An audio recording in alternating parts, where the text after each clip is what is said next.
दोस्तों, आज हम बताएंगे कि डॉक्टर भीमराव अंबेडकर ने दूसरी शादी क्यों की और कैसे की। और उनके बेटे और उनके परिजनों नाराज क्यों थे। दोस्तों, बाबा साहब के बारे में बहुत लोग बहुत कुछ बताया है, लेकिन मैं आज जो बताने जा रही हूँ वो शायद ही कोई बताया है। दोस्तों, मैं बता दूँ, बाबा भीमराव अंबेडकर अपनी इलाज के लिए मुंबई गए थे। वहीं डॉक्टर सविता इलाज के दौरान अंबेडकर के करीब आई। अंबेडकर की पहली पत्नी रामाबाई लक्ष्मी की का लंबी बीमारी के बाद 1935 में निधन हो चुका था। उसके बाद बाबा साहब सविता के साथ दूसरे विवाह का फैसला किया। इस तरह से दूसरी शादी हो गई। अब बात आती है कि बाबा साहब की दूसरी शादी पर उनका परिवार और उनके बेटे नाराज थे। क्यों?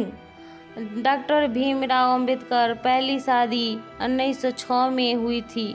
उस समय डॉक्टर भीमराव अंबेडकर जी की उम्र मात्र 15 साल की थी और 1935 में उनकी पत्नी का निधन हो गया। फिर उन्होंने दूसरी शादी के बारे में सोचा नहीं था। जब दूसरी शादी 1948 में की तो उनका परिवार और उनके बिरादरी के लोग इसका विरोध किया और आज भी बहुत से लोग उनके बारे में तरह तरह के बातें करते हैं। इतना पढ़े लिखे थे और दो शादियां क्यों की? अरे भाइयों, पहली पत्नी के निधन हो चुकी थी। उसके बाद 13 साल बाद दूसरी शादी की। अब आज भी बहुत लोग सवाल उठाते हैं कि जब शादी की तो ब्राह्मण महिला से क्यों की। इस पर काफ़ी विवाद हुआ, लोगों ने नाराज़गी फैली, काफ़ी विवाद हुआ और दोनों के उम्र में भी काफ़ी अंतर थे, इसलिए ये शादी उनके परिजनों को खास रास नहीं आई और उनकी ज़िंदगी में खटास बनी रही। अंबेडकर के निधन के बाद उनके ही पत्नी पर क्यों गंभीर आरोप लगाए गए और उनके मौत का जिम्मेवार उनके पत्नी का ही लगाई गई। दोस्तों, हम बता दें कि दुनिया किसी को नहीं छोड़ती। बाबा साहब एक तो पहले से बीमार थे, उनको डायबिटीज शुगर की बीमारी थी, उन्हें और अपने परिजनों के साथ मनमुटाव भी थी। आखिर आदमी कितना तक सहता है। इस कारण उनकी देहांत हो गया और उनका कारण देहांत का कारण उनकी पत्नी को बताया गया और जिम्मेवार ठहराया गया और प्रधानमंत्री नेहरू से इसके मामले में जांच की मांग भी की गई। हालांकि जांच के बाद सविता जी को क्लीन चिट मिल गई। बाबा साहब के निधन के बाद सविता बाई को अपने पति के करीबियों से जैसे उनके साथ व्यवहार किया गया उनसे वो बहुत आहत हुई। उनको अंबेडकर आंदोलन से अलग कर दिया गया और वह क्योंकि वह स्वर्ण जाति से ताल्लुक़ रखती थी। उन्होंने खुद को दिल्ली में अपने मेहरौली स्थित फार्म हाउस तक समेट लिया।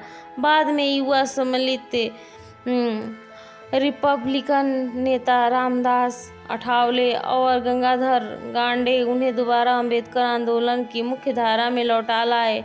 हालांकि उम्र बढ़ने पर वह फिर अलग हो गई। उन्होंने बाबा साहब पर स्मरण बाबा साहेब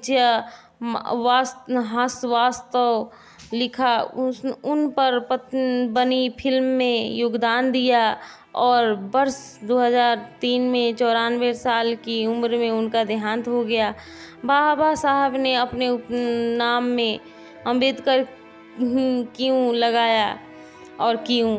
बाबा साहब ने खुद लिखा है कि अपने जीवन में उनने अपने उपनाम पे अंबेडकर इसलिए लगाया क्योंकि वो स्कूल में पढ़ने जाते थे तो उनके एक टीचर थे जो उनका नाम अंबेडकर था। बाबा साहब उनके बहुत चहेते थे। शिक्षक अक्सर अपना खाना उनके साथ बांटते थे। टीचर को लगता था कि अंबावेडकर काफ़ी बिडौल उपनाम है। उन्होंने उस अंबावेडकर को शॉर्ट करके अम्बेडकर कर दिया।